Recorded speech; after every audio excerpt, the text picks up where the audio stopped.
월스트리트가 그의 말 한마디에 출렁였어요. 포브스 50위 재벌. 근데 이 남자한테는 12년 동안 단 하루도 잊지 못한 날이 있었어요. 2012년 9월 14일.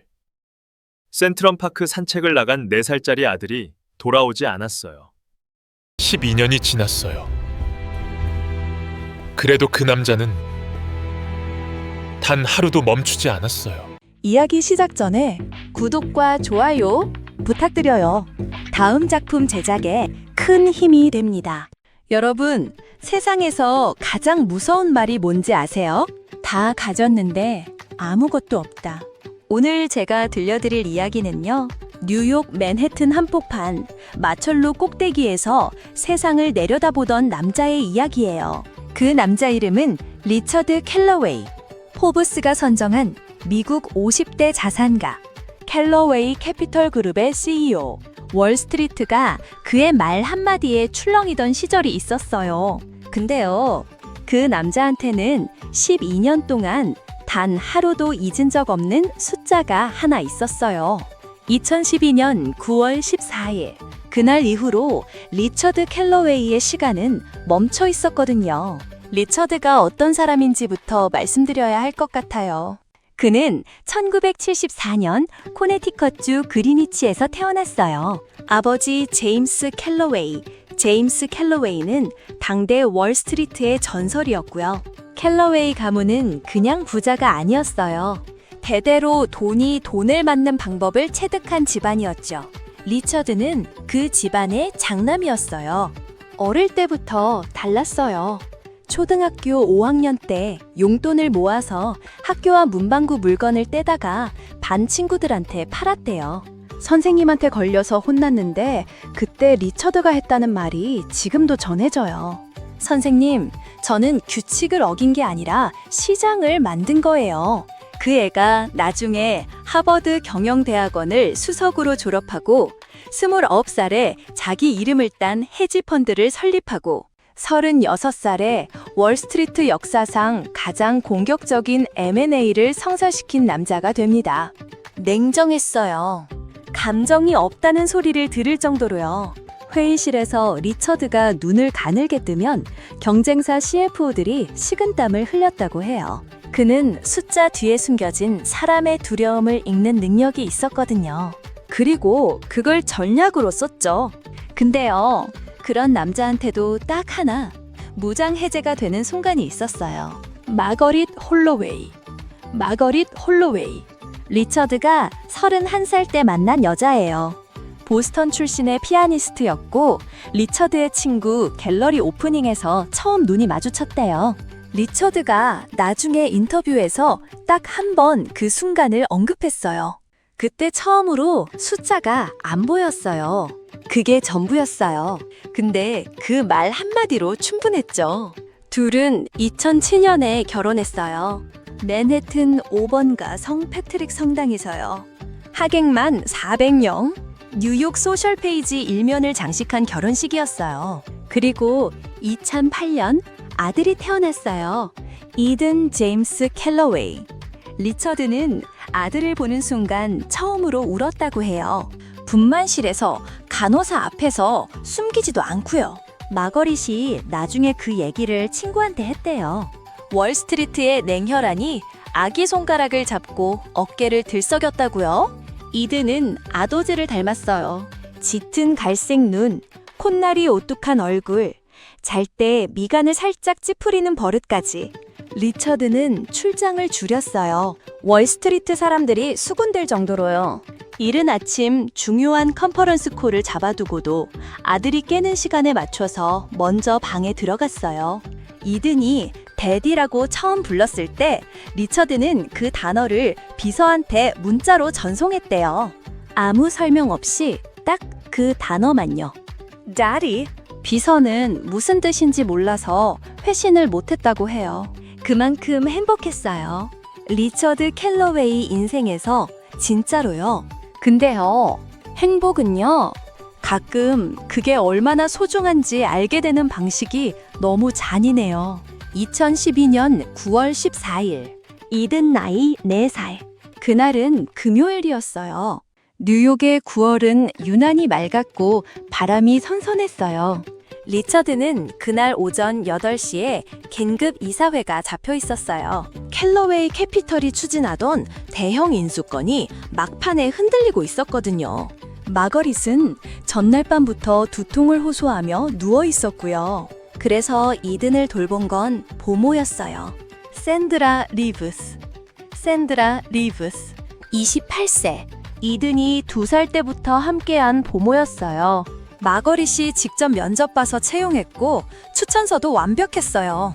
상냥하고 책임감 있고 이든도 잘 따랐죠. 그날 오전 10시 샌드라는 이든을 유모차에 태우고 센트럴파크로 산책을 나갔어요. 매주 금요일에 하던 루틴이었어요. 근데 12시가 넘어도 돌아오지 않았어요. 처음엔 마거릿도 그냥 놀이터에서 더 놀고 있나 보다 했대요. 1시가 됐어요. 전화를 했는데 안 받아요. 2시가 됐어요.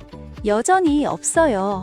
머거릿이 리처드한테 전화한 건 오후 2시 30분이었어요.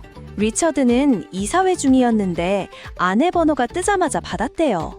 마거릿이 전화기 너머로 말했어요. 리처드, 이든이 없어. 리처드가 이사회 테이블을 박차고 나온 건 그 말을 들은 지 정확히 3초 후였어요. 경찰이 출동했어요. 탐문 수사가 시작됐어요. 캘러웨이 가문의 이름이 있으니까 NYPD도 빠르게 움직였죠. 근데요, 샌드라는 없었어요. 이든도 없었어요. 센트럴파크 CCTV를 돌려봤더니 오전 10시 20분에 서쪽 72번 게이트로 들어가는 샌드라와 이든이 찍혔어요. 그리고 15분 후 공원 안 벤치 근처에서 샌드라 혼자 누군가를 기다리는 모습이 찍혔어요. 그리고 잠시 후 은색 SUV 한 대가 멈췄어요. 이든이 그 차에 타는 게 찍혔어요. 샌드라가 직접 태웠어요. 그게 마지막이었어요. 번호판은 위조였어요.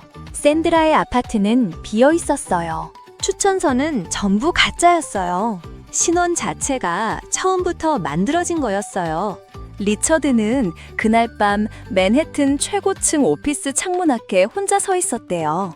아래로 불빛이 가득한 뉴욕이 펼쳐져 있었지만 그 눈에는 아무것도 보이지 않았어요. 세상의 모든 돈을 가진 남자가 아들 하나를 잃었어요. 그 순간부터였어요. 리처드 캘러웨이의 진짜 싸움이 시작된 게요. 여러분, 세상에서 가장 완벽한 범죄가 뭔지 아세요? 처음부터 범죄처럼 보이지 않는 거예요. 샌드라 리브스가 사라진 지 사흘이 지났어요. NYPD 실종아동 수사대가 풀 가동됐고 FBI까지 합류했어요. 캘러웨이 가문의 이름이 붙은 사건이었으니까요.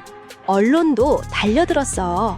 CNN, Fox, NBC, 맨해튼 어퍼 이스트 사이드 재벌가의 아이 실종. 뉴스 헤드라인을 장악하기 딱 좋은 소재였죠. 근데요, 리처드는 카메라 앞에 한 번도 서지 않았어요. 마거릿이 울면서 호소하는 기자회견을 할 동안 리처드는 캘러웨이 빌딩 지하 3층 회의실에 혼자 있었어요. 화이트보드에 뭔가를 적고 지우고 또 적고. 경찰을 믿지 않았던 게 아니에요.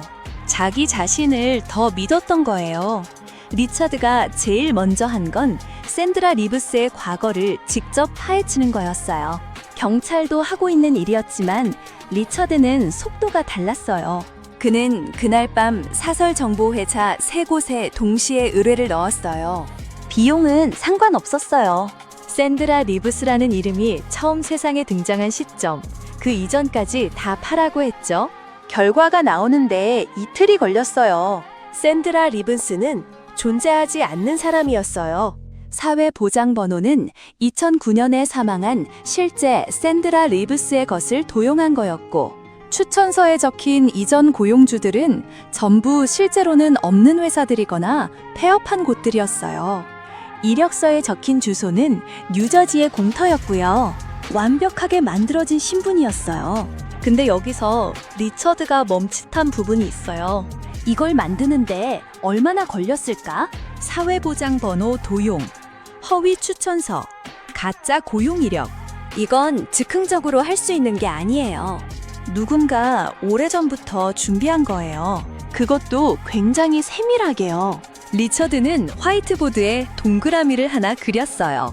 그 안에 딱 한 글자를 썼죠. Directores Notes. 왜? 빅터 헤일. 뉴욕 금융계를 아는 사람이라면 모를 수가 없는 이름이에요. 헤일 파이낸셜 그룹 회장. 리처드보다 12살 많은 60이 다 된 남자였어요. 이 두 사람의 관계를 설명하려면 2009년으로 거슬러 올라가야 해요. 그해 리처드는 미국 중서부 최대 에너지 기업인 트리니티 에너지의 인수전에 뛰어들었어요. 당시 트리니티는 재정 위기로 매물로 나온 상태였고 인수하면 미국 에너지 시장 재편의 핵심 플레이어가 될 수 있는 구조였어요. 빅터도 같은 걸 알고 있었어요. 두 사람은 치열하게 붙었어요. 몇 달에 걸쳐 지분을 사모으고 협력사를 끌어들이고 이사회를 설득하는 싸움이었죠. 리처드가 이겼어요. 트리니티 에너지는 캘러웨이 캐피털의 계열사가 됐어요. 빅터는 그날 이후 공식 석상에서 리처드를 만날 때마다 악수는 했어요. 웃기도 했죠. 근데 눈이 웃지 않았어요. 리처드는 그걸 알아챘어요. 그리고 신경을 껐어요. 그게 실수였을지도 몰라요. 사흘째 밤이었어요. 리처드의 사무실로 익명의 이메일이 하나 왔어요. 발신지는 추적 불가였고 본문은 단 2줄이었어요. 아이는 살아있습니다. 트리니티 에너지 지분 전량을 헤일 파이낸셜에 매각하세요. 조건을 들으시려면 내일 오전 11시 허드슨강 57번 부두로 혼자 오세요. 리처드는 그 이메일을 3번 읽었어요. 그리고 경찰에 신고하지 않았어요. 혼자 갔어요. 57번 부두는 아침 일찍부터 안개가 짙었어요. 허드슨강에서 올라오는 냄새, 갈매기 소리, 멀리 컨테이너선 엔진음. 리처드는 코트 깃을 세우고 부두 끝에 섰어요. 11시 정각. 발소리가 뒤에서 들렸어요. 돌아보지 않아도 알았어요. 리처드는 천천히 고개를 돌렸고 남자가 다가왔어요. 빅터가 아니었어요. 50대 초반쯤 된 면도를 깔끔하게 한 남자였어요. 나중에 신원이 확인됐는데 로렌스 굿맨이라는 사람이었어요. 헤일 파이낸셜의 법률 고문이었죠. 로렌스가 말했어요. 감사합니다, 미스터 캘러웨이. 자리해 주셔서요. 리처드가 대답했어요. 아이는 어디 있습니까? 안전합니다. 그게 중요한 거잖아요. 조건이 뭡니까? 로렌스가 코트 안쪽에서 서류 봉투를 꺼냈어요. 리처드한테 건넸어요. 리처드가 열어봤어요.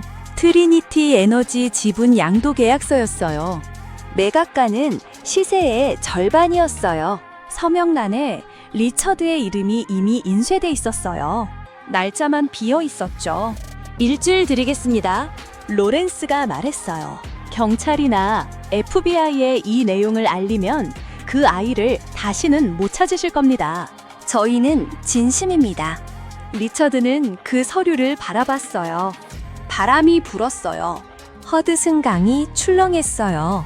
그리고 아무 말도 하지 않고 그 자리를 떠났어요. 사무실로 돌아온 리처드는 비서한테 딱 2가지를 지시했어요. 하나, 다니엘 크로스를 분노라. 다니엘은 전직 FBI 요원 출신의 사설 탐정이었어요. 실종아동 전문이었고 리처드가 몇 년 전 한 자선 행사에서 명함을 받아뒀던 사람이었죠. 그 명함을 12년 동안 지갑에 넣고 다닌 게 아니었는데 회수해서 챙겨둔 게 딱 그때부터였어요. 둘, 트리니티 에너지 인수 당시 내부 문건을 전부 꺼내라. 다니엘 크루스는 그날 오후 4시에 캘러웨이 빌딩에 도착했어요. 키가 크고 말이 없는 남자였어요. 50대 초반인데 흰머리가 많았어요. 눈이 조용했어요. 리처드가 상황을 설명하는 동안 메모를 했는데 중간에 딱 한 번 끊었어요. 부도에서 받은 서류 지금 갖고 계십니까? 리처드가 건넸어요. 다니엘이 서류를 살폈어요. 잠시 후 말했어요. 로렌스 굿맨은 심부름꾼입니다. 진짜 결정권자는 따로 있어요. 그리고 한 가지 좋은 소식이 있습니다. 뭡니까? 계획이 이 정도로 정교하면 아이는 살아있습니다. 죽은 카드는 협상에 못 씁니다. 리처드는 그 말에 처음으로 숨을 내쉬었어요. 사흘 만에요. 그날 밤 리처드는 집에 돌아갔어요. 마거릿은 거실 소파에 앉아서 이든의 사진을 보고 있었어요. 말을 걸지 않았어요. 리처드도 말을 못했어요. 대신 이든의 방에 들어갔어요. 장난감 자동차가 카페 뒤에 그대로 있었어요.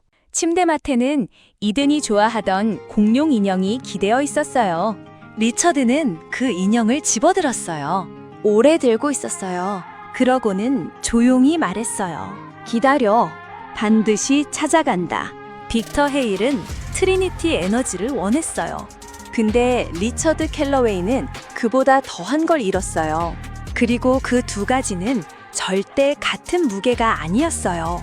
여러분, 강한 사람이 무너지는 순간이 언제인지 아세요? 총 맞을 때가 아니에요. 기다리다 지칠 때예요. 실종 일주일째였어요. 빅터 헤일 측이 제시한 기한이 오늘 자정까지였어요. 트리니티 에너지 지분 양도 서명. 그게 조건이었죠. 리처드는 아직 아무 결정도 하지 않은 채로 아침을 맞았어요. 캘러웨이 빌딩 46층 창문 밖으로 뉴욕이 멀쩡하게 돌아가고 있었어요. 택시가 경적을 울리고 사람들이 커피를 들고 횡단보도를 건너고 세상은 이든이 없어도 아무렇지 않게 움직이고 있었어요. 리처드는 그 풍경이 그날따라 낯설었어요. 그때 문이 열렸어요. FBI 특수요원 캐서린 말로였어요. 40 초반, 짧은 갈색 머리, 목소리가 낮고 또렷한 여자였어요. 실종아동 전담팀 소속이었고 사건 배정 첫날부터 리처드를 예의주시하고 있었어요. 미스터 캘러웨이, 저희한테 숨기시는 게 있죠? 인사도 없이 바로였어요. 리차드가 고개를 돌렸어요. 무슨 말씀이신지. 부두요. 57번 부두. 화요일 아침 11시. 리처드는 표정을 바꾸지 않았어요. 산책이었습니다. 캐서린이 핏이 굳었어요. 웃음이 전혀 따뜻하지 않았어요. 미스터 캘러웨이, 저는 15년간 유괴 사건만 담당했어요. 부모가 뭔가 숨길 때 어떤 눈을 하는지 압니다. 지금 당신 눈이 그래요. 잠시 침묵이 흘렀어요. 리처드가 입을 열었어요. 요원님, 제 아들을 찾아주시면 감사하겠습니다. 나머지는 제 일입니다. 캐서린은 파일 하나를 책상에 올려놓고 나갔어요. 리처드가 열어봤어요. 유괴 사건 통계였어.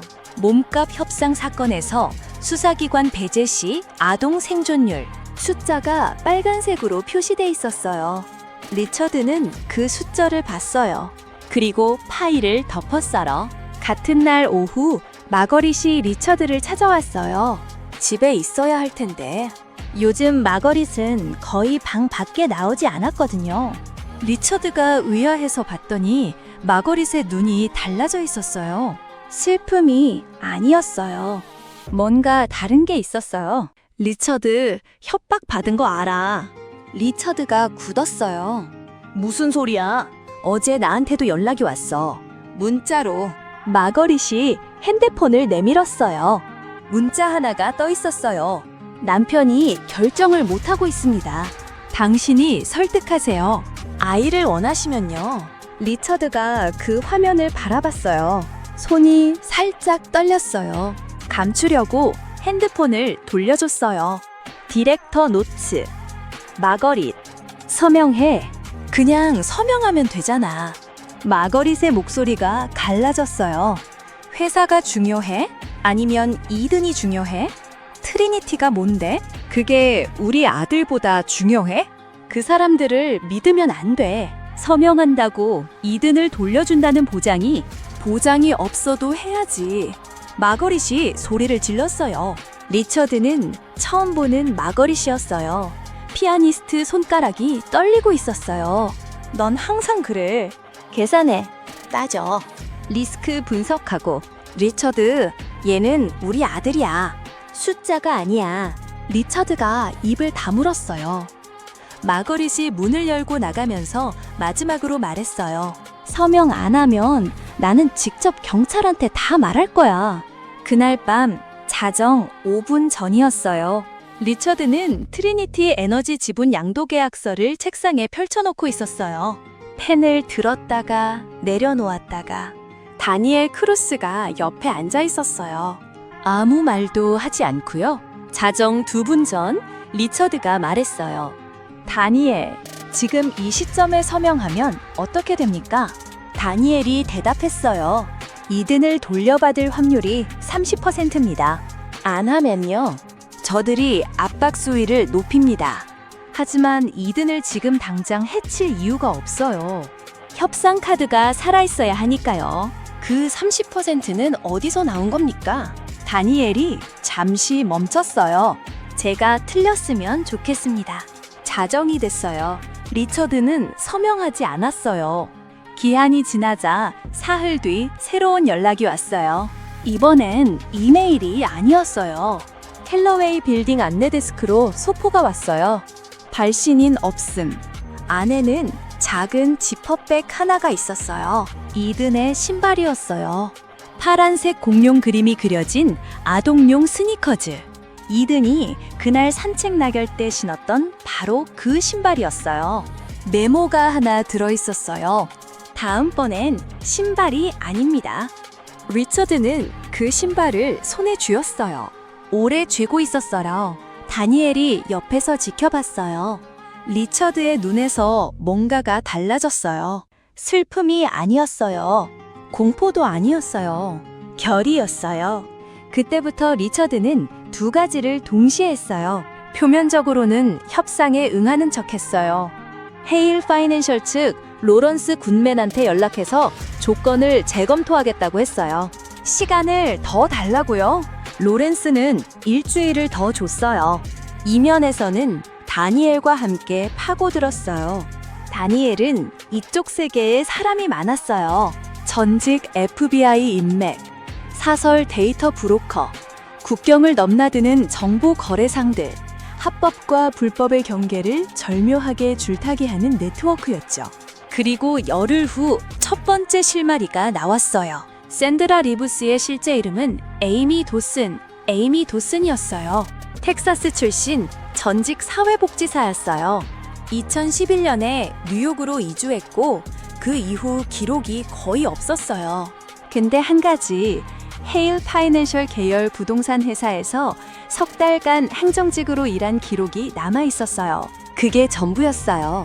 하지만 그걸로 충분했어요. 연결고리가 생긴 거였으니까요. 그 무렵 마거릿이 집을 나갔어요. 리처드가 사무실에서 밤을 새우고 새벽에 들어왔더니 침실에 편지 한 장이 있었어요.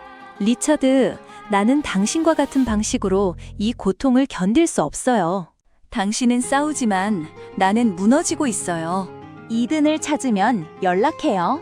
그때까지 나는 당신 옆에 있을 수가 없어요.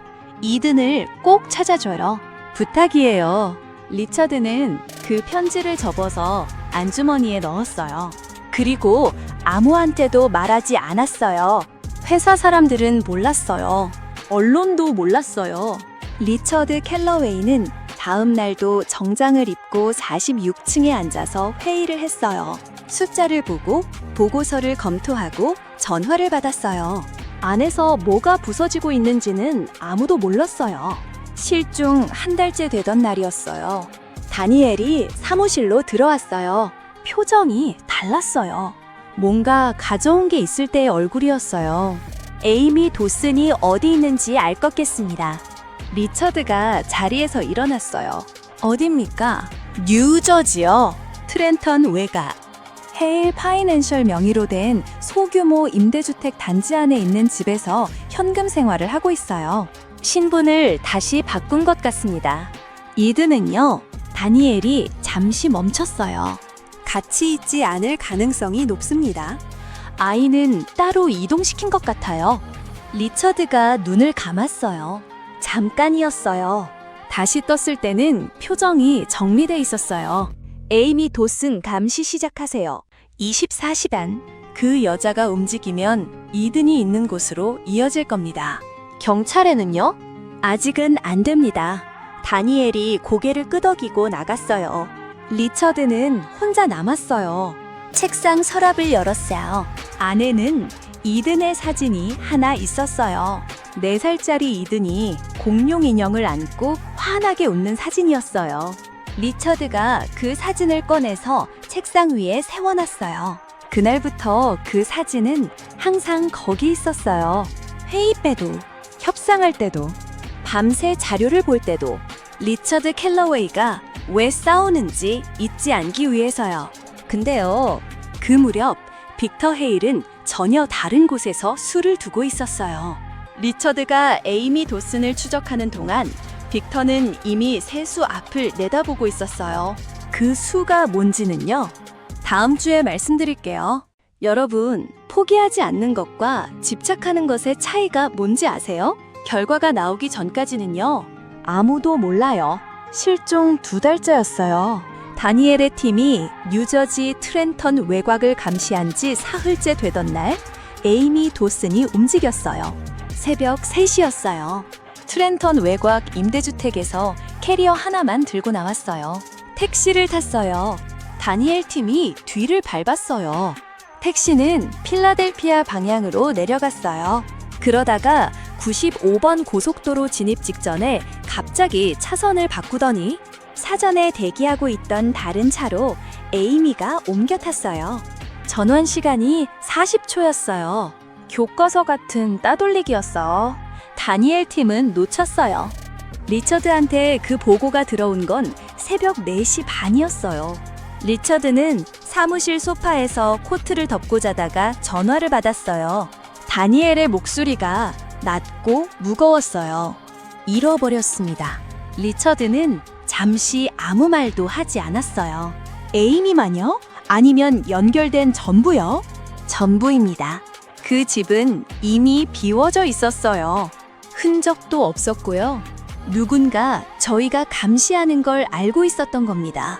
리처드가 전화를 끊었어요. 창밖은 아직 어두웠어요. 뉴욕의 새벽 4시는 가장 조용한 시간이에요. 리처드는 그 어둠 속에서 한동안 움직이지 않았어요. 그러다가 천천히 이든의 사진을 집어들었어요. 어디 있어, 이든? 그게 시작이었어요. 12년의 시작이요. 실종 석 달째에 FBI가 공식적으로 수사 축소를 발표했어요. 단서가 없다는 이유였어요. 캐서린 말로 요원이 리처드를 찾아와서 직접 말했어요. 저희도 계속하고 싶습니다. 하지만 현실적으로 단서가 없는 사건에 인력을 무한정 투입하기는 얼마면 됩니까? 캐서린이 멈췄어요. 무슨 말씀이세요? 인력이 문제면 비용을 제가 댑니다. FBI 수사 지원 민간 기금, 법적으로 가능한 방법을 알아보세요. 캐서린이 리처드를 오래 바라봤어요. 미스터 캘러웨이, 돈으로 안 되는 게 있습니다. 그게 뭡니까? 아이가 사라지고 싶을 때요? 리처드가 눈을 가늘게 떴어요. 제 아들은 4살입니다. 사라지고 싶은 나이가 아니에요. 캐서린이 고개를 끄덕이고 나갔어요. 그리고 2달 후 그녀는 정말로 민간 지원 형태의 협력 채널을 열었어요. 공식 수사는 축소됐지만 캐서린 말로는 개인적으로 이 사건을 놓지 않았어요. 그건 나중에 알게 됐어요. 리처드는 그해 연말에 헤일 파이낸셜과의 협상을 완전히 끊었어요. 트리니티 에너지 지분은 매각하지 않았어요. 대신 지분 구조를 복잡하게 재편해서 외부 접근을 차단했어요. 빅터 헤일이 다시 연락을 시도했어요. 로렌스 굿먼을 통해서요. 리처드는 받지 않았어요. 빅터가 마지막으로 보낸 메시지는 간단했어요. 현명하지 못한 선택입니다, 리처드. 리처드가 보낸 답장은 더 간단했어요. 기다리고 있겠습니다. 이후 리처드는 이중의 삶을 살았어요. 낮에는 캘러웨이 캐피털의 CEO였어요. 정장을 입고 회의를 했고 인수합병을 진행했어요. 포브스 인터뷰도 했어요. 자선 행사에도 나갔어요.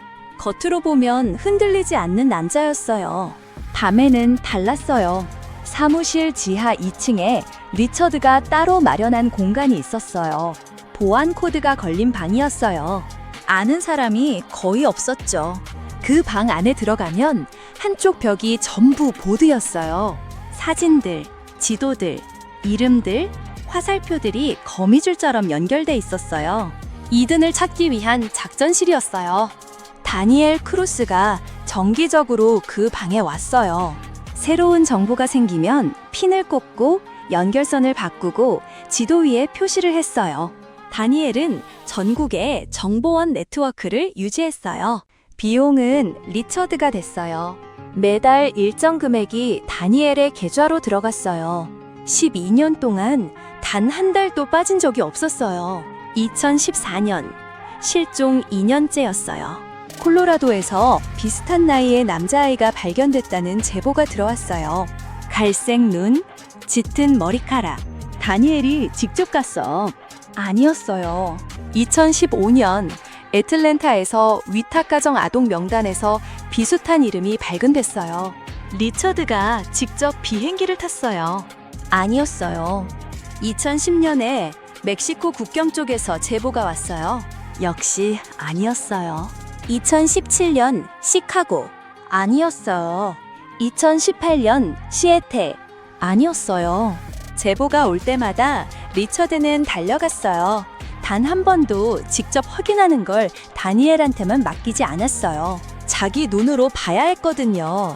이든의 눈을 아는 건 자기뿐이라고 생각했으니까요. 짙은 갈색 문, 잘 때 미간을 살짝 찌푸리는 버릇. 그걸 알고 있는 사람은 세상에 리처드뿐이었어요. 2019년이었어요. 실종 7년째. 이든이 살아있다면 11살이었어요. 리처드는 그해 처음으로 흔들렸어요. 제대로요. 다니엘이 사무실로 들어왔을 때 리차드는 책상 앞에 앉아서 빈 화면을 보고 있었어요. 다니엘이 앉았어요. 한동안 아무 말도 없었어요. 그러다 리처드가 먼저 말했어요. 다니엘, 솔직하게 물어봐도 됩니까? 하십시오. 이 아이가 살아있을 가능성. 지금 시점에서요. 다니엘이 잠시 생각했어요. 거짓말을 하는 사람이 아니었어요. 6회 후 72시간을 넘기면 생존 가능성이 급격히 낮아집니다. 하지만 이 사건은 달라요. 몸값이 목적이 아니었어요. 아이를 도구로 쓴 협상이었고 협상은 아직 끝나지 않았어요. 그 말은요. 그 말은 이든은 살아있습니다. 어딘가에서 다른 이름으로요. 리처드가 눈을 감았어요. 어떻게 그렇게 확신합니까? 확신이 아닙니다. 다니엘이 말했어요. 믿음입니다. 그리고 이 사건에서 저는 증거보다 믿음을 먼저 배웠어요. 당신한테서요. 리처드가 눈을 떴어요. 창밖으로 뉴욕이 보였어요. 7년 전이랑 똑같은 풍경이었어요. 택시가 경적을 울리고 사람들이 바쁘게 걸어가고 그래도 세상은 이든 없이 돌아가고 있었어요. 리처드는 그게 아직도 낯설었어요. 2020년 코로나가 터졌어요. 세상이 멈췄을 때 리처드의 추적도 멈출 뻔했어요. 국경이 닫히고 이동이 제한되고 다니엘의 정보원 네트워크가 반쪽이 됐어요. 리처드는 그 기간 동안 캘러웨이 캐피털을 지키는데도 사력을 다해야 했어요. 시장이 폭락했고 포트폴리오를 재조정해야 했고 직원들을 지켜야 했어요. 근데 그 와중에도 지하 2층 작전실은 매주 업데이트 됐어요. 다니엘이 비대면으로 정보를 취합했어요. 소셜미디어 분석, 데이터베이스 교차 검증, 아동복지기관 기록 열람. 합법적으로 할 수 있는 건 다 했어요. 그리고 2020년 가을 작은 게 하나 걸렸어요. 뉴햄프셔주 아동복지기록에서 2012년 말에 등록된 남자아이 하나. 당시 나이 추정 4살에서 5살. 이름은 제이크 월시. 위탁가정에 맡겨진 아이였어요. 생김새 기록란에 이렇게 적혀 있었어요. 갈색 눈, 짙은 갈색 머리카락. 이름을 묻자 대각하지 못함. 다니엘이 리처드한테 이 기록을 가져왔을 때 리처드는 한동안 그 종이를 내려다봤어요. 이름을 대답하지 못했다. 리처드가 중얼거렸어요. 4살짜리가 자기 이름을 모를 리 없어요. 다니엘이 고개를 끄덕였어요. 알지만 말하지 말라고 교육받은 거겠죠. 리처드가 천천히 고개를 들었어요. 제이크 월시, 지금 어디 있습니까? 아직 파악 중입니다. 위탁 가정이 여러 번 바뀐 것 같아요. 기록이 복잡하게 얽혀 있어요. 뚫어야죠. 물론입니다. 2021년 봄이었어요. 다니엘이 제이크 월시의 현재 위탁 가정을 특정했어요. 뉴햄프셔주 콩코드 외다. 소박한 단독주택. 위탁 가정 어머니 이름은 노라 월시 앤. 노라 월시. 50대 초반의 여자였어요. 독신이었고 위탁 아동을 10년 넘게 돌봐온 기록이 있었어요. 지역사회에서 평판이 좋은 사람이었어요. 제이크는 그 집에서 4년째 살고 있었어요. 가장 오래 머문 위탁 가정이었어요. 다니엘이 그 집 근처 사진을 리처드한테 보여줬어요. 뒷마당에서 농구를 하는 10대 남자아이 사진이었어요. 멀리서 찍어서 얼굴은 흐릿했어요. 키가 컸어요. 머리카락이 짙은 갈색이었어요. 리처드는 그 사진을 화면에서 계속 확대했어요. 얼굴이 나올 때까지요. 픽셀이 뭉개져도 계속 확대했어요. 그러다가 멈췄어요. 흐릿한 화면 속에서 아이가 뭔가에 집중하는 순간이 찍혀 있었어요. 미간이 살짝 찌푸려져 있었어요. 리처드가 숨을 멈췄어요. 다니엘. 네, 이 아이 만나러 가야 합니다. 다니엘이 조심스럽게 말했어요. 아직 확신하기엔 압니다. 리처드가 사진에서 눈을 떼지 않은 채로 말했어요. 근데 이 미간을요. 이 미간을 저는 알아요 뭐. 근데요. 거기서부터가 문제였어요. 접근하는 순간 빅터 헤일이 다시 움직이기 시작했거든요. 12년이 지났는데도 그 남자는 기다리고 있었어요. 리처드가 단서에 가까워졌다는 걸 어떻게 알았는지는요. 여러분, 누군가 당신을 12년 동안 지켜보고 있었다면요. 그 사람이 적이라면요. 그게 공포예요. 2021년 여름이었어요. 다니엘은 콩코드 외곽으로 직접 내려갔어요. 혼자였어요. 리처드의 지시였어요. 너무 많은 인원이 움직이면 눈에 띄니까요. 다니엘은 그 동네에 사흘을 머물렀어요. 모텔에 투숙했고 낮에는 동네를 천천히 걸어 다녔어요. 근처 카페에 앉아서 책을 읽는 척했어요. 제이크가 다니는 학교 근처도 지나쳤어요. 콩코드 외곽의 작은 공립고등학교였어요. 이틀째 오후였어요. 학교 앞에서 아이들이 쏟아져 나왔어요. 다니엘은 카페 창가에 앉아서 그쪽을 바라봤어요. 한 명씩 확인했어요. 그러다 멈췄어요. 키가 큰 남자아이 하나였어요. 백팩을 한쪽 어깨에만 걸치고 이어폰을 끼고 친구들이랑 얘기하면서 나왔어요. 웃고 있었어요. 짙은 갈색 머리카락이 바람에 흔들렸어요. 다니엘은 숨을 고르고 카메라를 들었어요. 망원 렌즈였어요. 조용히 셔터를 눌렀어요. 그 아이가 잠깐 뭔가 생각하는 표정을 지었어요. 친구가 뭔가 물어본 것 같았어요. 아이가 집중하면서 미간을 살짝 찌푸렸어요. 다니엘의 손이 멈췄어요. 카메라를 내리고 방금 찍은 사진을 확대했어요. 그 표정을 봤어요. 다니엘은 15년 넘게 실종아동을 추적했어요. 수백 명의 아이를 찾았어요. 그 오랜 시간 동안 딱 한 번도 확인 전에 확신한 적이 없었어요. 근데 그 순간은 달랐어요. 전화를 들었어요. 미스터 캘러웨이. 어떻습니까? 다니엘이 잠시 멈췄어요. 보내드릴 사진 하나 확인해 보십시오. 리처드는 사무실에서 사진을 받았어요. 열었어요. 비서가 옆에 있었는데 나중에 그 비서가 동료한테 말했대요. 리처드 캘러웨이가 화면을 보다가 손으로 입을 막는 걸 처음 봤다고요? 딱 한 번, 잠깐이었지만요. 리처드가 비서한테 말했어요. 나가 있어요. 혼자 남았어요. 사진을 확대했어요. 미간을 찌푸린 얼굴, 짙은 갈색은, 콘잘, 이른, 입 밖에 내지는 않았어요. 근데 심장이 알았어요. 12년 동안 한 번도 꺼지지 않았던 그 감각이 처음으로 다른 신호를 보냈어요. 차갑게 작동하던 기계가 갑자기 뜨거워지는 느낌이요. 리처드는 전화를 들었어요. 다니엘, DNA 확인 방법이 있으니까 접근해서 유료물을 확보해야 합니다. 머리카락이나 음료컵 같은 거요.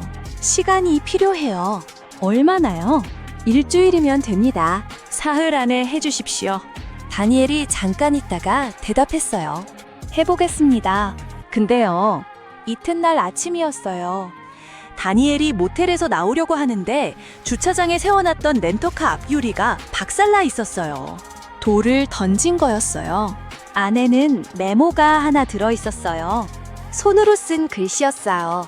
딱 한 줄이었어요. 집에 가세요. 다니엘은 그 메모를 봤어요. 주위를 살폈어요. 아무도 없었어요. 모텔 CCTV를 나중에 확인했더니 새벽 2시에 후드 달린 점퍼를 입은 사람이 다가와서 돌을 던지고 사라졌어요. 얼굴은 찍히지 않았어요. 다니엘은 리처드한테 보고했어요. 노출됐습니다. 누군가 저를 따라왔거나 아니면 처음부터 그 동네에 감시가 있었던 겁니다. 리처드가 말했어요. 계속하십시오. 위험할 수 있습니다. 압니다. 계속하십시오. 다니엘은 렌터카를 바꾸고 모텔을 옮겼어요. 그리고 사흘째 되던 날, 제이크가 방과 후에 들어간 카페에서 마신 아이스커피 컵을 확보했어요. 아이가 자리를 뜬 직후였어요. 직원이 치우기 전에요. 뚜껑 빨대 부분을 밀봉 용기에 담았어요. 뉴욕으로 보냈어요. DNA 결과가 나오는데 닷새가 걸렸어요. 리처드는 그 닷새 동안 정상적으로 회사를 다녔어요. 회의를 했어요, 보고서를 검토했어요. 점심도 먹었어요. 아무것도 내색하지 않았어요. 근데 비서말로는 그 닷새 동안 리처드가 커피를 한 모금도 안 마셨대요. 맨날 아침마다 에스프레소 더블샷을 마시던 사람이요. 닷새째 오후 3시였어요. 다니엘한테서 문자가 왔어요. 결과 나왔습니다. 지금 올라가도 됩니까? 리처드가 답장을 보냈어요. 올라오세요. 다니엘이 들어왔어요. 문을 닫았어요. 두 사람이 마주봤어요.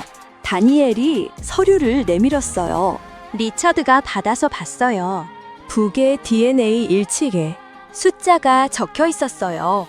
99.998%. 리처드는 그 숫자를 봤어요. 서류를 천천히 내려놨어요. 그리고 의자에 앉은 채로 두 손으로 얼굴을 감쌌어요. 어깨가 흔들렸어요. 다니엘은 아무 말도 하지 않았어요. 그냥 거기 있었어요. 한참 후에 리처드가 얼굴을 들었어요. 눈이 빨개져 있었어요. 하지만 목소리는 이상하게 차분했어요. 살아 있었군요. 네. 12년 동안. 네. 리처드가 창밖을 봤어요. 뉴욕이 보였어요. 언제나처럼 바쁘게 돌아가는 도시가요. 이제 어떻게 합니까? 다니엘이 말했어요. 신중하게 가야 합니다. 아이가 이미 13년을 다른 이름으로 살았어요. 갑자기 나타나면 충격이 크고 무엇보다요. 빅터 헤일이 움직일 겁니다. 저희가 찾은 걸 그쪽도 알고 있을 수 있어요. 리처드의 눈이 가늘어졌어요. 그 사람이 어떻게 하는 겁니까? 12년 전부터 지금까지. 어떻게 항상 한 발 앞에 있는 거죠? 다니엘이 잠시 있다가 말했어요. 그게요, 미스터 캘러웨이. 오늘 드리려던 두 번째 보고입니다. 다니엘이 노트북을 펼쳤어요. 제가 모텔에서 감시당했을 때 차를 바꾸고 동선을 바꿨는데도 이상한 느낌이 계속됐어요. 그래서 제 장비들을 점검했습니다. 리처드가 말했어요. 그래서요. 제 위성 전화기에 스파이웨어가 심어져 있었습니다. 언제부터인지는 모르지만 오래됐어요. 제가 어디 있는지, 누구랑 통화하는지 전부 세고 있었던 겁니다. 리차드가 굳었어요. 우리 통화도요? 네, 전도요. 침묵이 흘렀어요. 리처드가 천천히 말했어요. 그럼 빅터는 처음부터 알고 있었던 거군요. 내가 이든을 추적하고 있다는 걸. 어디까지 왔는지고. 그리고 제이크 월시도 알고 있을 겁니다. 리처드가 자리에서 일어났어요. 이든한테 당장 가야 합니다. 기다리십시오. 다니엘이 말했어요. 지금 달려가면 저들도 달려갑니다. 그리고 저들이 먼저 도착하면 리처드가 멈췄어요. 어떻게 됩니까? 다니엘의 눈이 무거워졌어요. 이든을 다시 읽습니다. 여러분, 자기가 누군지 모르는 채로 자란 아이가 있다면요. 그 아이한테 가장 무서운 날이 언제일까요? 자기가 누군지 알게 되는 날이에요. 이번 얘기는요. 리차드의 이야기가 아니에요. 제이크 월시의 이야기예요. 제이크는 자기 기억이 5살부터 시작된다고 생각했어요. 그 이전은 안개예요. 뭔가 있긴 한데 잡히지 않아요. 가끔 꿈에 뭔가 나와요. 높은 천장, 큰 창문, 멀리서 들려오는 피아노 소리. 근데 깨고 나면 사라져요. 첫 번째 위탁 가정은 뉴저지였어요. 기억이 힘이에요. 차갑고 조용한 집이었어요. 오래 있지 않았어요. 두 번째는 코네티컷이었어. 부부가 친절했는데 자기 아이가 생기면서 제이크를 다른 곳으로 보냈어요. 세 번째가 노라 월시였어요.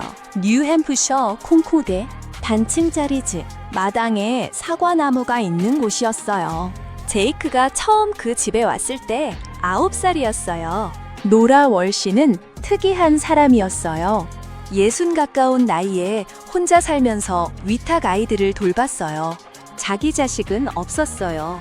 전직 초등학교 교사였고 퇴직 후에 위탁가정 제도에 지원했어요. 이유를 물으면 항상 같은 대답이었어요. 집이 너무 조용하면 못 살아요. 제이크는 노라가 좋았어요. 강요하지 않았거든요. 엄마라고 부르라고도 안 했어요. 학교 숙제 도와달라고 먼저 오는 날도 없었어요. 그냥 저녁 6시에 밥이 차려져 있었고 10시 넘으면 자라고 했고 생일에 케이크를 구워줬어요. 그게 전부였어요. 근데 그게 제이크한테는 충분했어요. 제이크는 학교에서 평범했어요. 성적은 중간이었어요. 특출나게 잘하는 과목이 없었는데 딱 하나 수학만 달랐어요. 수학 시간에 유독 집중했어요. 선생님이 새 문제를 내면 다른 아이들이 아직 연필을 드는 동안 제이크는 이미 풀고 있었어요. 수학 선생님이 한번 물어봤어요. 제이크, 수학이 재밌어? 제이크가 생각하다가 대답했어요.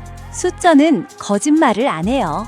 선생님이 그 말을 학부모 상담에서 노라한테 전했대요.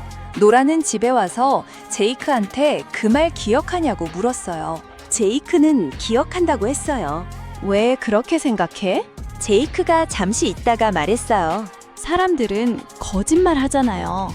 근데 숫자는요, 틀리거나 맞거나 둘 중 하나예요. 중간이 없어요. 노라가 그 말에 오래 있었대요. 나중에 노라가 일기에 썼어요. 이 아이는 어디선가 상처를 받았는데 그게 어디서 왔는지 아직 모른다고요? 제이크한테는 이상한 습관이 하나 있었어요. 모르는 어른이 갑자기 가까이 오면 몸이 굳었어요. 특히 정장을 입은 남자 혹은 SUV 차량.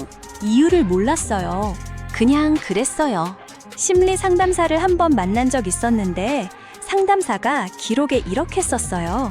아동이 특정 자극에 대해 과각성 반응을 보임. 외상 후 스트레스 패턴 가능성 있음. 원인 불명. 제이크는 그 기록을 몰랐어요. 알았어도 이해하지 못했을 거예요. 고등학교 1학년 때였어요. 국어 시간에 자서전 쓰기 과제가 나왔어요. 나의 가족, 나의 역사라는 주제였어요. 반 친구들은 다들 부모님 이야기, 형제 이야기를 썼어요. 제이크는 오래 앉아서 종이를 바라봤어요. 결국 이렇게 썼어요. 저는 제 역사를 모릅니다. 하지만 지금 제가 있는 이 집에서 지금 이 순간이 제 역사의 시작인 것 같습니다. 선생님은 A를 줬어요. 그리고 빨간 펜으로 한 줄을 써줬어요. 과거를 모르는 사람이 미래를 더 자유롭게 쓸 수도 있어요. 제이크는 그 문장을 방 벽에 붙여뒀어요. 노라가 봤어요. 아무 말도 하지 않았어요. 그해 가을이었어요. 어느 날 학교 앞에서 이상한 일이 있었어요. 방과 후에 카페 앞을 지나가다가 창가에 앉은 남자랑 눈이 마주쳤어요. 50대쯤 된 흰머리가 많은 조용한 인상이었어요. 그 남자가 제이크를 보는데 눈이 이상했어요. 아는 척도 아니고 그렇다고 낯선 눈도 아니었어요. 뭔가를 확인하는 눈이었어요. 제이크는 그냥 지나쳤어요. 근데 집에 와서도 그 눈이 머릿속에서 지워지지 않았어요. 왜인지는 몰랐어요. 노라한테 말할까 하다가 말았어요. 그로부터 며칠 후였어요. 노라가 저녁 식사 자리에서 조용히 말했어요. 제이크, 나한테 물어보고 싶은 거 있어. 제이크가 포크를 내려놨어요. 갑자기요? 그냥. 제이크가 잠시 있다가 물었어요. 저 원래 어디서 왔어요? 노라가 눈을 내리깔았어요. 뉴저지라고 기록엔 나와 있어. 근데 더 자세한 건 나도 몰라. 제 부모님은요, 모른다고 되어 있어. 제이크가 고개를 끄덕이고 다시 포크를 들었어요. 노라가 말했어요. 그게 궁금해? 제이크가 잠깐 생각했어요. 가끔요. 근데요, 노라. 저는 여기가 좋아요. 지금이요? 노라가 고개를 끄덕였어요. 눈이 촉촉해졌어요. 숨겼어요. 그런데요, 그 무렵 학교 근처에서 이상한 일들이 생기기 시작했어요. 정체를 알 수 없는 차가 학교 앞에 며칠째 서 있었어요. 제이크가 반과 후에 걸어가는데 뒤에서 천천히 따라오는 것 같은 느낌이 들었어요. 돌아보면 없었어요. 한 번은 동네 편의점에 들어갔는데 낯선 남자돌이 제이크를 보더니 갑자기 방향을 바꿔서 나갔어요. 이상했어요. 설명할 수 없는 이상함이었어요. 그날 밤 제이크는 잠을 잘 못 잤어요. 꿈을 꿨어요. 높은 천장, 큰 창문, 멀리서 들리는 피아노 소리. 평소랑 같은 꿈이었는데 이번엔 달랐어요. 꿈속에서 제이크를 불렀어요. 이름이 아니었어요. 다른 이름이었어요. 깨고 나서 그 이름이 뭔지 기억이 안 났어요. 근데 가슴 어딘가가 이상하게 두근거렸어요. 설명할 수 없는 두근거림이었어요. 같은 시각 뉴욕 캘러웨이 빌딩 지하 2층이었어요. 리처드와 다니엘이 마주 앉아 있었어요. 다니엘이 말했어요. 빅터 헤일 측 사람들이 콩코드에 들어왔습니다. 2명입니다. 오늘 오후부터 움직임이 있어요. 리처드가 말했어요. 이든 주변으로 와. 네. 리처드가 자리에서 일어났어요. 코트를 집었어요. 출발합니다. 계획 없이는. 다니엘, 리처드가 돌아봤어요. 계획은 가면서 세웁니다. 지금 그 애 주변에 그 사람들이 있어요. 다니엘이 일어났어요. 저도 가겠습니다. 여러분, 진짜 나쁜 사람이 어떤 사람인지 아세요? 악한 게 아니에요. 철저한 사람이에요. 리처드와 다니엘이 콩코드에 도착한 건 밤 10시였어요. 렌터카로 이동했어요. 고속도로를 4시간 달렸어요. 리처드는 조수석에 앉아서 한마디도 안 했어요. 다니엘도 말을 걸지 않았어요. 두 사람 다 알고 있었어요.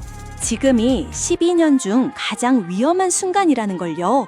콩코드 외곽으로 진입하면서 다니엘이 말했어요. 노라 월시 집 근처에 차 한 대가 서 있습니다. 제 현지 정보원이 2시간 전부터 보고하고 있어요. 검은색 에스컬레이드, 뉴욕 번호판이에요. 리처드가 말했어요. 헤일 측 사람들이군요. 그렇습니다. 아직 움직임은 없어요. 대기 중인 것 같습니다. 뭘 기다리는 걸까요? 다니엘이 잠깐 있다가 말했어요. 지시를 기다리는 거겠죠? 위에서 신호가 오면 움직이는 거예요. 리처드가 창밖을 봤어요. 뉴햄프셔의 밤은 어두웠어요. 별이 많았어요. 뉴욕에서는 볼 수 없는 하늘이었어요. 그 신호가 오기 전에 우리가 먼저 움직여야 합니다. 차를 노라집에서 3블록 떨어진 골목에 세웠어요. 다니엘이 현지 정보원과 무선으로 연락했어요. 에스컬레이터는 아직 그 자리였어요. 탑승 인원은 2명으로 파악됐어요. 리처드가 말했어요. 제가 직접 노라 월씨를 만납니다. 리처드, 다니엘은 에스컬레이드 쪽을 막아줘요. 그 사람들이 움직이지 못하게요. 어떻게 막습니까? 합법적으로요. 리처드가 코트를 여미면서 말했어요. 경찰이 수상한 차량 신고를 받으면 와서 확인하지 않나요?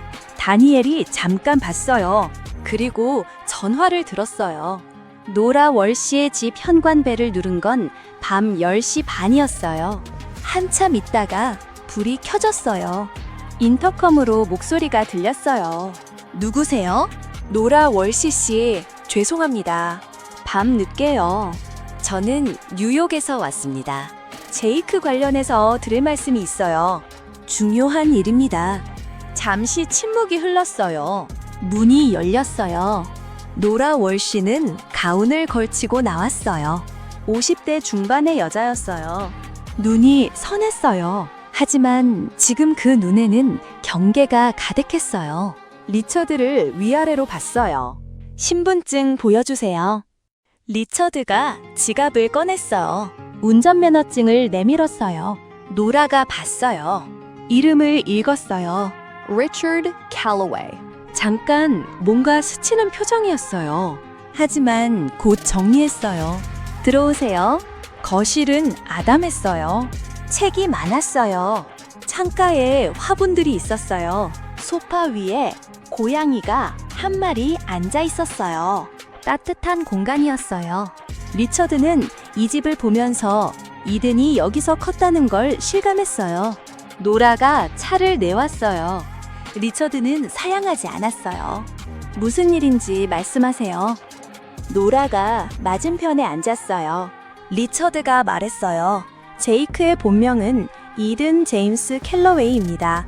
2008년생이고 2012년에 납치됐어요. 제 아들입니다. 노라가 차를 내려놨어요. 오래 리처드를 바라봤어요. 반박하지 않았어요. 부정하지도 않았어요. DNA 검사를 하셨군요. 리처드가 멈췄어요. 알고 계셨습니까? 노라가 눈을 내리깔았어요. 의심은 했어요. 제이크가 왔을 때 아이 상태가 이상했어요. 이름을 말하지 못했고 겁이 많았고 낯선 어른을 무서워했어요. 일반적인 위탁 아동이 아니었어요. 그래서 재선에서 조용히 알아봤는데 그래서요. 기록이 막혀 있었어요. 보통은 출신 지역이라도 나오는데 제이크 파일은 특이하게 두꺼웠어요. 뭔가 덮여 있다는 느낌이 들었어요. 리처드가 말했어요. 왜 신고하지 않으셨습니까? 노라가 리처드를 봤어요. 신고하면 이 아이가 어떻게 될지 알 수 없었어요. 그리고요, 미스터 캘러웨이. 목소리가 낮아졌어요. 저한테도 얼마 전에 연락이 왔어요. 리처드가 굳었어요. 어디서요?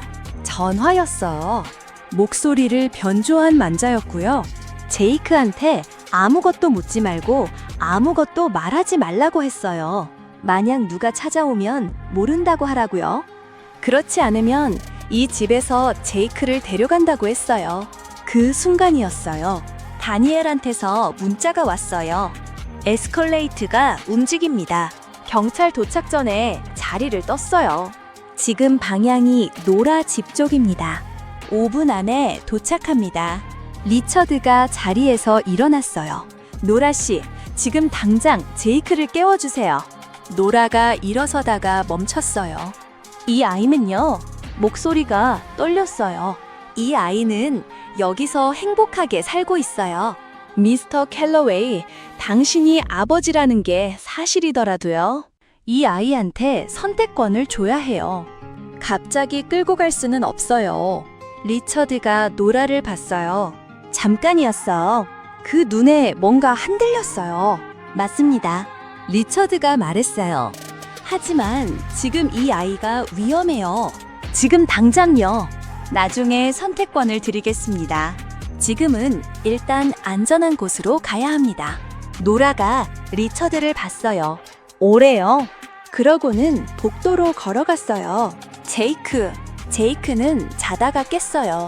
노라가 방문을 두드렸어요. 불을 켰어요. 제이크가 눈을 비볐어요. 노라, 지금 몇 시야? 11시야. 일어나야 해. 왜? 손님이 왔어. 제이크가 일어나서 거실로 나왔어요. 낯선 남자가 서 있었어요. 키가 크고 짙은 회색 코트를 입은 남자였어요. 제이크를 보는 순간 그 남자 눈이 이상하게 달라졌어요. 제이크는 그 눈을 보는 순간 몸이 굳었어요. 낯선 느낌이 아니었어요. 설명할 수 없는 알 것 같은 느낌이었어요. 남자가 말했어요. 조용하게, 천천히요. 안녕이든. 제이크의 심장이 쿵 내려앉았어요. 그 이름이었어요. 꿈에서 들렸던 이름이요. 그 순간 창밖으로 헤드라이트가 지나갔어요. 다니엘이 문을 열고 들어왔어요. 왔습니다. 지금 당장 나가야 해요. 여러분, 양심이라는 게요. 없어지는 게 아니에요. 숨어 있는 거예요. 언젠가 반드시 나와요. 네 사람이 노라의 집을 빠져나온 건 11시 5분이었어요.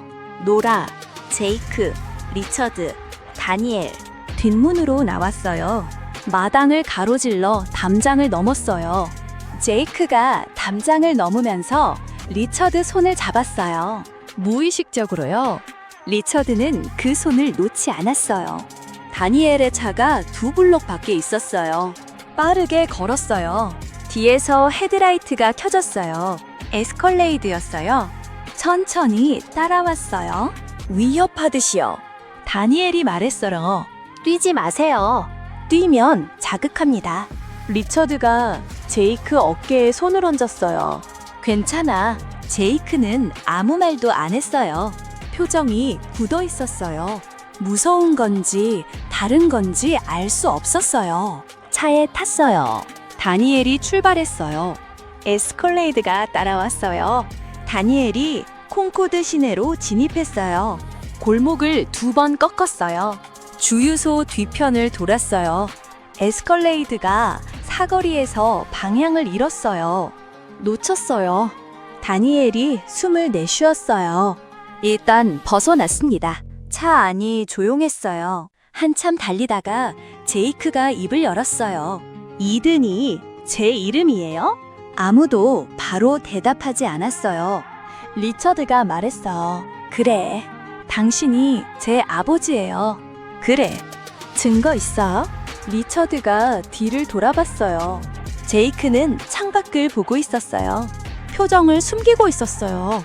목소리는 차분했어요. 흔들리지 않으려고 애쓰는 게 보였어요. 리처드가 말했어. DNA 결과가 있어. 99.998% 일치야. 제이크가 고개를 끄덕였어요. 아무 말도 하지 않았어요. 노라가 옆에서 제이크 손을 잡았어요. 제이크가 그 손을 뿌리치지 않았어요. 일행이 멈춘 곳은 콩코드에서 1시간 거리의 작은 모텔이었어요. 방 2개를 잡았어요. 다니엘이 바깥을 지켰어요. 리처드가 제이크가 있는 방 문을 두드렸어요. 노라가 열어줬어요. 제이크는 침대 끝에 앉아 있었어요. 리처드가 의자를 끌어당겨서 맞은편에 앉았어요. 오래 바라봤어요. 무섭지? 제이크가 바닥을 봤어요. 모르겠어요. 화나도 돼. 화가 나는 게 맞아요? 뭔지 모르겠어요. 리처드가 말했어. 나도 지금 뭔지 모르겠어. 12년 동안 찾았는데 막상 이렇게 있으니까 말이 안 나와. 제이크가 처음으로 리처드를 똑바로 봤어요. 왜 12년이나 걸렸어요? 원망이 아니었어요. 진짜로 궁금한 거였어요. 리처드가 눈을 피하지 않았어. 나쁜 사람이 있었어. 너를 무기로 쓴 사람이. 그리고 나도 실수를 했어. 더 빨리 찾았어야 했는데. 제이크가 다시 바닥을 봤어요. 한참 있다가 말했어요. 저는 기억이 없어요. 거의 다요. 알아. 꿈은 가끔 꽈려. 높은 천장이랑 피아노 소리. 리처드의 눈이 흔들렸어요. 엄마가 피아노를 쳤어. 너 잘 때 가끔. 제이크가 멈췄어요. 오래 멈췄어요. 다음 날 아침이었어요. 다니엘한테 전화가 왔어요. 번호가 낯선 번호였어요. 받았더니 여자 목소리였어요. 떨리는 목소리였어요. 다니엘 크루스시죠? 저는 에이미 도슨이에요. 다니엘이 굳었어요. 에이미 도슨, 샌드라 리브스, 12년 전 이든을 납치한 보모. 어디 있습니까? 말할 수 있어요. 만나야 해요. 오래됐어요. 더 이상은 못하겠어요. 에이미 도슨을 만난 건 그날 오후였어요. 버먼트주 경계 근처의 작은 식당이었어요. 창가 구석자리에 앉아 있었어요. 리처드가 들어서는 순간 에이미가 고개를 들었어요. 40 중반의 여자였어요. 12년 전 사진보다 훨씬 늙어 보였어요. 눈 밑이 어두웠고 손이 끊임없이 커피잔을 감쌌다가 놓았다가 했어요. 리처드가 맞은편에 앉았어요. 오래 바라봤어. 에이미가 먼저 말했어요. 미안하다는 말로는 안 된다는 거 알아요. 알고 있습니다. 리처드가 말했어. 목소리가 생각보다 차분했어요. 말하세요. 다 듣겠습니다. 에이미가 눈을 내리깔았어요. 저는 원래 사회복지사였어요. 뉴저지에서 2011년에 돈이 필요했어요. 동생이 아팠고 치료비가 없었어요. 그때 누군가 접근했어요. 헤일 파이낸셜 계열 회사 직원이라고 했어요. 일을 하나 해주면 목돈을 준다고요. 그 일이 이든이었군요. 처음엔 몰랐어요. 뉴욕 부잣집 보모로 취직하고 아이를 데리고 나오면 된다고만 했어요. 아이가 다치지 않는다고 약속했어요. 아이를 안전한 곳에 데려다 주면 끝이라고요. 믿었습니까? 에이미가 고개를 저었어요. 처음부터 믿은 건 아니에요. 근데 동생이 죽어가고 있었어요. 그리고 저는 겁쟁이였어요. 목소리가 갈라졌어요. 이든을 차에 태우는 순간부터 잘못됐다는 걸 알았어요. 그 애가 저한테 물었어요. 어디 가냐고, 집에 언제 가냐고. 저는 대답을 못했어요. 그때부터 지금까지 그 눈이 머릿속에서 안 떠나요. 리처드가 주먹을 쥐었어요. 테이블 아래서요. 이든을 어디로 데려갔습니까? 뉴저지 외곽 창고였어요. 거기서 다른 사람들한테 넘겼어요. 저는 그 이후를 몰라요. 진짜로요. 돈을 받고 사라지라는 지시를 받았어요. 그래서 도망쳤어요. 빅터 헤일이 직접 지시했습니다. 에이미가 잠깐 있다가 말했어요. 로렌스 굿맨이었어. 헤일이 직접 나온 적은 없어요. 근데 다 알고 있다는 게 느껴졌어요. 그 규모가 혼자 할 수 있는 게 아니었으니까요. 지금 이걸 말하는 이유가 뭡니까? 에이미가 고개를 들었어요. 그 애가 살아있다는 걸 알았어요. 뉴스에서 이름을 봤어요. 작년에요. 캘러웨이 그룹 기사에서 실종된 아들 얘기가 나왔어요. 아직 찾는다고요? 그때부터 연락할지 말지 1년을 고민했어요. 뭐가 바꿨습니까? 에이미가 창밖을 봤어요. 12년이요. 조용히 말했어요. 12년이 지나도 아직 찾고 있는 아버지요. 그거 보고 제가 너무 비겁하다고 생각했어요. 리처드가 에이미를 봤어. 진술서 쓰겠습니다. 법적 절차에 협조해 줄 수 있습니까? 에이미가 고개를 끄덕였어요. 눈물이 흘렀어요. 닦지 않았어. 그러려고 나왔어요. 에이미의 진술이 확보됐어요. 다니엘이 즉시 움직였어요. 캐서린 말로 요원한테 연락했어. 캐서린은 12년 동안 이 사건을 마음속에서 닫지 않고 있었어요. 전화를 받자마자 말했어요. 보내요. 지금 당장. 그날 밤 모텔방에서였어요. 제이크가 리처드한테 말했어요. 제 엄마는 어떻게 됐어요? 리처드가 잠깐 멈췄어요. 힘든 시간을 보냈어. 지금은 보스턴에 있어. 피아노 가르치고 있고 저를 찾고 있었어요. 처음엔 그랬어. 나중엔 너무 힘들어서 버텼어. 제이크가 고개를 끄덕였어요. 연락할 수 있어요? 리처드가 말했어. 네가 원하면. 제이크가 창밖을 봤어요. 뉴햄프셔의 밤하늘이었어요. 별이 많았어요. 생각해 볼게요. 리처드는 그 대답에 더 요구하지 않았어요. 그냥 옆에 있었어요. 여러분, 법이라는 게요, 진실 편이라고 생각하잖아요. 근데 가끔은요, 돈 편이에요. 에이미 도슨의 진술서가 FBI에 제출된 다음 날, 빅터 헤일이 움직였어요. 발 빠른 사람이었어요. 헤일 파이낸셜 법무팀이 즉각 성명을 냈어요. 에이미 도슨은 정신질환 이력이 있는 허위 진술자이며 켈러웨이 측의 사주를 받은 것으로 보인다고요. 로렌스 군맨은 에이미 도슨을 만난 사실 자체를 부인했어요. 그리고 동시에 다른 서류가 법원에 접수됐어요. 제이크 월시의 아동 복지 기록을 기반으로 한 신원 확인 소송이었어요. 요지는 이랬어요. 제이크 월시는 합법적으로 등록된 위탁 아동이며 켈러웨이 측의 DNA 검사는 아동의 동의 없이 불법으로 이루어진 것으로 법적 효력이 없다는 거였어요. 거기에 한 가지가 더 있었어요. 노라 월시 앞으로 소환장이 날아왔어요.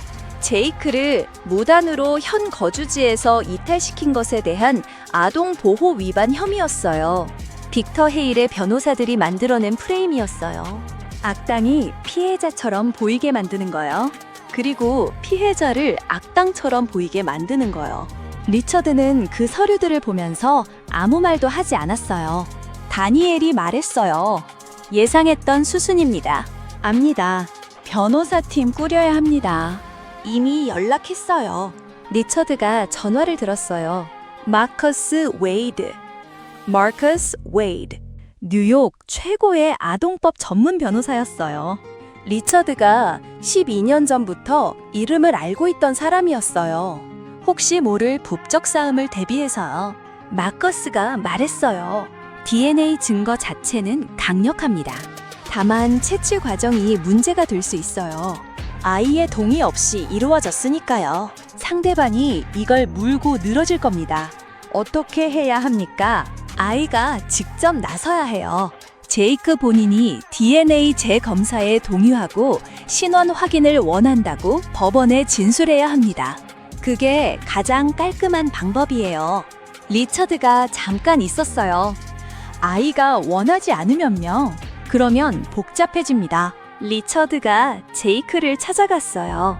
제이크는 모텔방 침대에 앉아서 다니엘이 사준 수학 문제집을 풀고 있었어요. 상황이 이런데도 수학 문제집이었어요.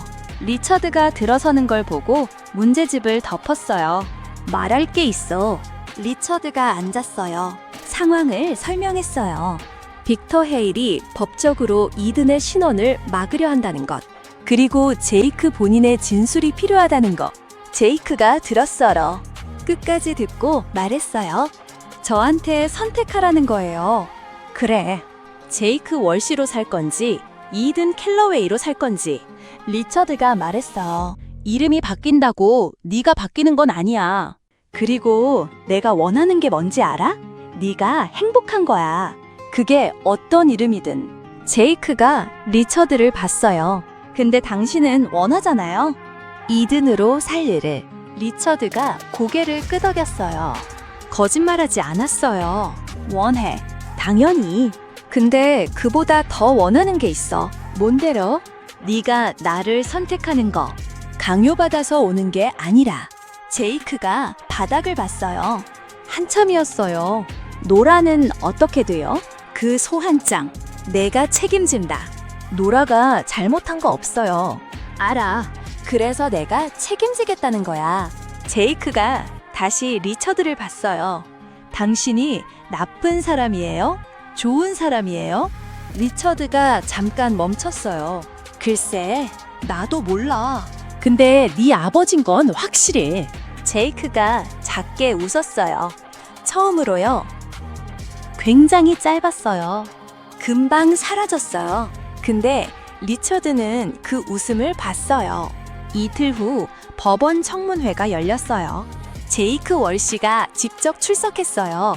노라가 옆에 있었어요. 리처드는 마커스 웨이드와 함께 반대편 자리에 앉았어요. 빅터 헤일 측 변호사가 진술을 시작했어요. DNA 채취 절차 위반을 주장했어요. 에이미 도슨의 신뢰성을 공격했어요. 캘러웨이 측의 강압적 접근을 문제 삼았어요. 판사가 제이크한테 물었어요. 제이크, 본인의 의사를 직접 말해줄 수 있나요? 방 안이 조용해졌어요. 제이크가 마이크 앞에 앉았어요. 잠깐 손을 봤어요. 그러고는 고개를 들었어요. 저는 제이크 월시로 13년을 살았어요. 그게 제 삶이에요. 그걸 부정하고 싶지 않아요. 빅터 헤일 측 변호사가 살짝 미소를 지었어요. 제이크가 계속 말했어요. 근데요, 저는 알고 싶어요. 제가 누군지, 어디서 왔는지.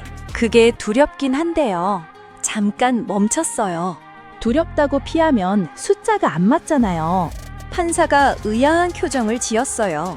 제이크가 말했어요. 틀린 답을 맞다고 하면 수식 전체가 무너져요.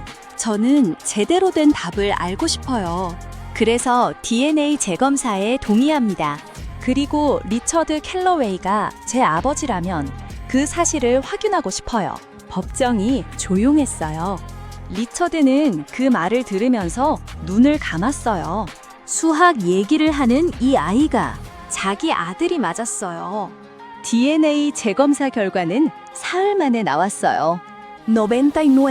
99.997%. 법원이 신원 확인 결정을 내렸어요. 제이크 월시는 이든 제임스 캘러웨이였어요. 공식적으로요. 빅터 헤일은 항소를 검토했어요. 근데 그 시점에 캐서린 말로 요원이 로렌스 굿맨을 소환했어요. 에이미 도슨의 진술, 12년 전 이메일 기록, 헤일 파이낸셜 명의 임대주택 기록, 퍼즐 조각들이 맞아떨어지기 시작했어요. 로렌스 굿맨이 변호사를 선임했어요. 빅터 헤일의 집 앞에 기자들이 몰려들었어요. 그날 저녁 리차드가 이든한테 전화 한 통을 연결했어요. 보스턴에 있는 마거리 씨였어요. 이든이 전화를 받았어요. 처음엔 아무 말도 안 했어요. 마거리 또 안 했어요. 한참 후에 마거리 씨 말했어요. 목소리가 떨렸어요. 이든이 말했어요. 안녕하세요. 마거리 씨 울었어요. 이든은 전화기를 들고 창밖을 봤어요. 뉴햄프셔의 하늘이 보였어요. 별이 많았어요. 여러분, 해피엔딩이 뭔지 아세요? 모두가 행복해지는 게 아니에요. 포기하지 않았던 사람이 마침내 쉬는 거예요. 빅터 헤일이 무너지는 건 생각보다 빠르게 진행됐어요. 로렌스 굿맨이 검찰과 협력을 선택했어요. 자기 혼자 다 뒤집었을 수 없었으니까요. 굿맨의 진술로 12년 전 납치 계획의 전모가 드러났어요.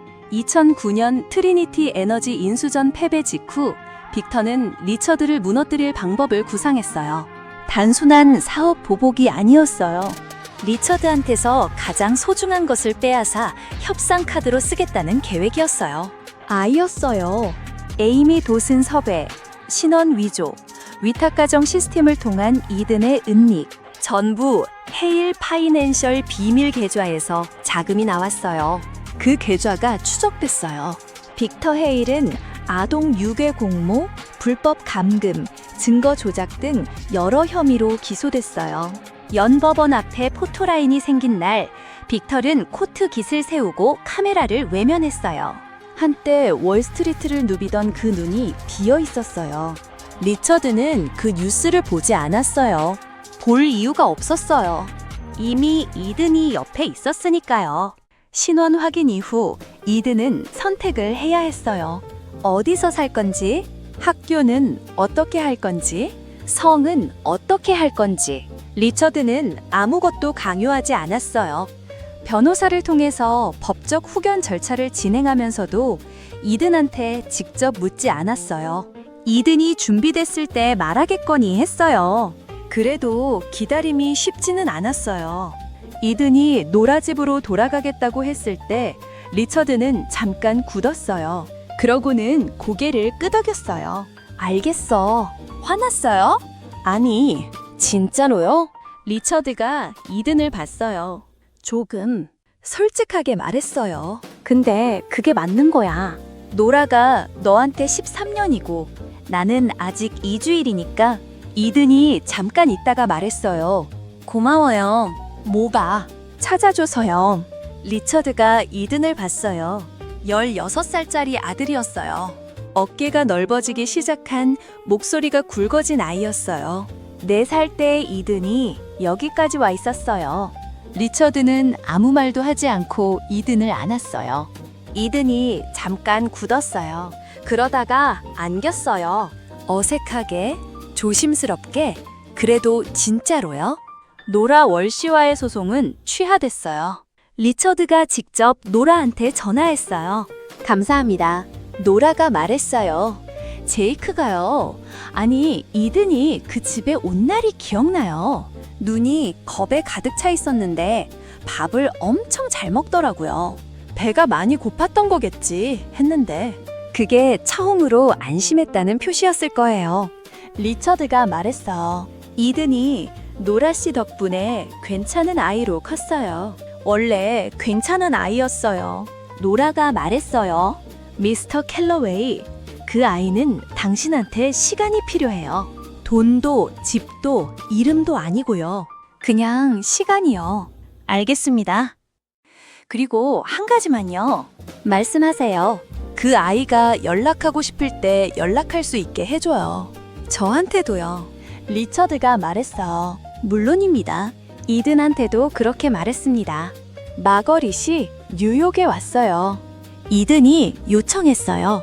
먼저요. 세 사람이 처음으로 같은 공간에 있는 날이었어요. 리처드가 예약한 맨해튼 레스토랑이었어요. 조용한 곳이었어요. 마거릿이 들어오는 순간 이든이 일어났어요. 마거릿이 이든을 봤어요. 키가 이렇게 컸구나. 눈이 리처드랑 똑같구나. 이런 생각들이 얼굴을 스쳤을 거예요. 마거릿은 울지 않으려고 했어요. 결국 울었어요. 이든이 말했으며 피아노 아직 쳐요? 마거릿이 눈물을 닦고 웃었어요. 아직. 저 기억나요? 잘 때 피아노 소리. 머거릿이 고개를 끄덕였어요. 자장가였어. 네가 좋아했어. 이든이 잠깐 생각했어요. 기억은 잘 안 나는데요. 꿈에서 들렸어요. 항상. 마거릿이 다시 울었어요. 이번엔 숨기지 않았어요. 리처드는 둘을 바라봤어요. 아무 말도 하지 않았어요. 이 순간에는 말이 필요 없었어요. 그해 가을이었어요. 이든은 콩코드 학교를 마저 다니겠다고 했어요. 노라 집에서 통학하면서 리처드는 동의했어요. 주말마다 뉴욕에 오거나 리처드가 콩코드에 내려가거나 했어요. 처음 몇 번은 어색했어요. 뭘 먹을지, 뭘 할지. 공통된 추억이 없으니까요. 리처드가 야구 얘기를 꺼내면 이든이 농구 얘기를 했어요. 리처드가 클래식을 틀면 이든이 이어폰을 꺼냈어요. 근데요, 어느 날 리처드가 이든한테 수학 얘기를 했어요. 캘러웨이 캐피털 포트폴리오 리밸런싱 이야기였어요. 어쩌다 나온 얘기였어. 근데 이든의 눈이 달라졌어요. 수식 구조를 이해하기 시작했어요. 질문을 했어요. 날카로운 질문이었어요. 리처드가 멈칫했어요. 이거 배운 적 있어? 아니요. 근데 구조가 보여요. 리처드가 이든을 봤어요. 이 아이가 자기 피를 받았다는 게 그 순간 처음으로 숫자로 느껴졌어요. 그날 두 사람은 3시간 동안 화이트보드 앞에 서 있었어요. 리처드가 설명하고 이든이 풀었어요. 저녁 먹는 것도 잊었어요. 리처드가 그날 밤 일기에 썼어요. 12년 동안 한 번도 쓰지 않던 일기를요. 딱 한 줄이 했어요. 오늘 아들이랑 수학을 했다. 이듬해 봄이었어요. 이든이 고등학교를 졸업했어요. 졸업식 날 리처드와 마거릿이 나란히 앉아 있었어요. 부부로 앉은 게 아니었어요. 이든의 부모로 앉은 거였어요. 그 차이를 둘 다 알면서도 불편하지 않았어요. 이든이 졸업장을 받으러 걸어 나왔어요. 이름이 불렸어요. 이든 제임스 켈러웨이. 이든이 단상에 올라가면서 관중석을 한번 봤어요. 리처드랑 마거릿이 있는 쪽이었어요. 그리고 그 옆에 노라가 앉아 있었어요.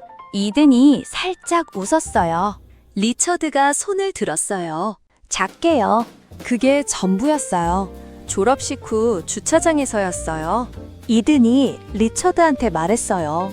있잖아요. 저 대학교 경제학 가고 싶어요. 리처드가 멈췄어요. 경제학.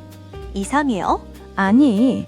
리처드가 말했어. 하버드 경영대학원 교수 중에 내가 아는 사람이 아빠, 이든이 말했어요. 처음으로요.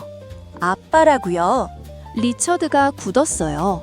이든도 굳었어요. 둘 다 그 단어가 나온 게 놀란 것 같았어요. 이든이 어색하게 말했어요. 학교는 제가 골라요. 아빠가 아는 사람은 필요 없어요. 리처드가 고개를 끄덕였어요.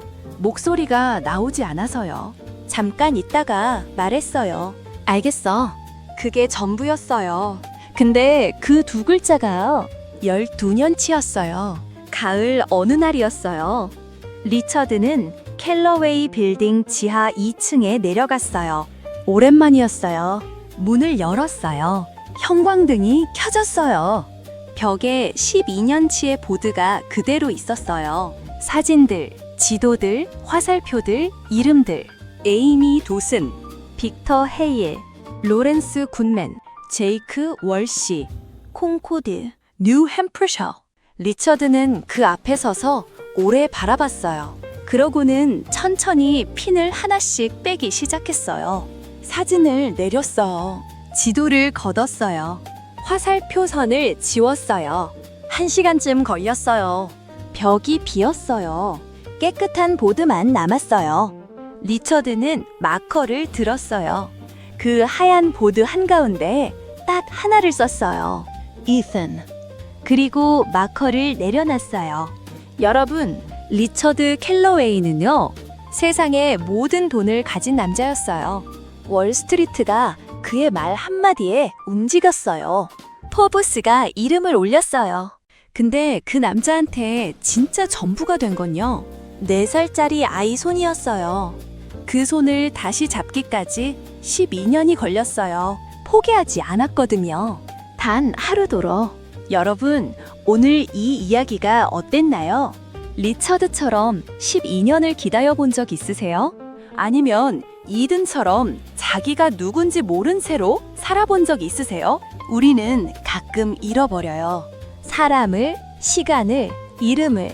근데요, 포기하지 않으면요, 언젠가 다시 쓸 수 있어요. 자기 이름을요. 긴 이야기 끝까지 함께 해주셔서 감사합니다. 이 영상이 좋으셨다면 좋아요와 구독 부탁드려요. 다음 이야기에서 또 만나요.